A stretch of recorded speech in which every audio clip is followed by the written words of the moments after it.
How's it going, everyone? It's your boy Cov Plays FIFA, and today I have got the part 2 to Pro Club Secrets. You should know because we did really well on the episode 1, guys. I appreciate the support on the channel lately.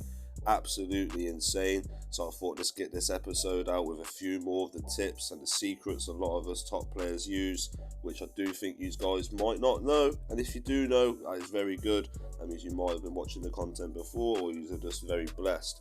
So first things off, I do want to be talking about something which some people do not understand in the settings, and that is turning off your analog sprint, because that will make your player, if you have the analog sprint on, a lot more sluggish. Now, I used to for years have that on and didn't even realise what it was doing. I thought it would actually make your player dribble better and stuff like that.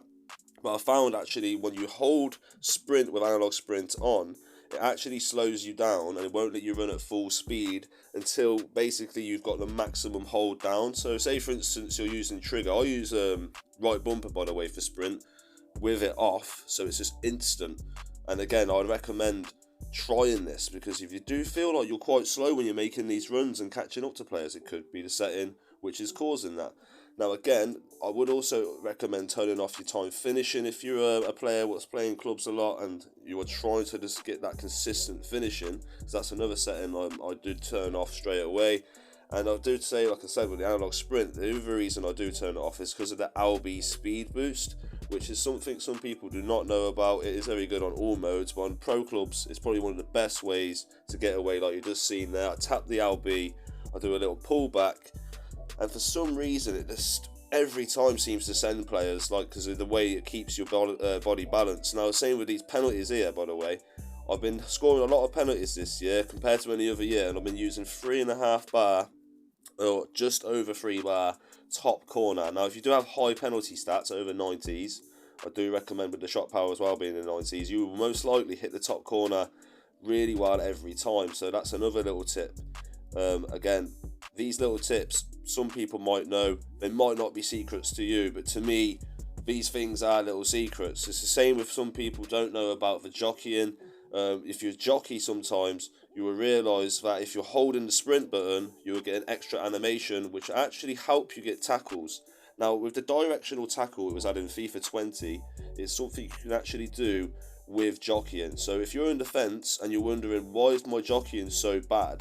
It is probably because you're not actually using the sprint with it as well, but I recommend only in certain situations doing that. So say for instance you've got a lane and you want to quickly cover it, I recommend using sprint jockey, which is using the left trigger and right trigger, or R2 or L2 on PlayStation, and you will find your player just keeps a lot more stable. It's the same when you're on ball as well in possession. Pressing LT, the shield button, will help you keep your face towards your teammates. Now that's a little secret some people do not know. As you've seen there, my body was facing, before that ball come in, towards my teammates, because I made a fake run and I wanted to make them think I was going for the 1-2 short, and instead I was just actually going for the long run anyway, but I actually delayed my run by going short, by holding the LT, which you can see again, I do that quite a lot, just to allow myself to have that option to take the ball and then quickly decide which direction I'm going to use to turn. And again, that is a little bit of a secret for me, because so many people do not use that. And again, guys, I will try and make maybe another one to this, but I do feel like majority of this right now, I'm telling you, is all you really guys should be working on. It's the same with dribbling as well. I recommend letting off that letting off the sprint button and just using your left stick, because that there will make it a lot more easy. And again, guys, I am going to try and make another part to this. Maybe in the future, I need to try and think of, again, some really good ideas for you. But if you do want to see more, leave a comment down below and make sure you do subscribe for more content in the future. Take it easy, guys, and I hope this improves you on the pitch.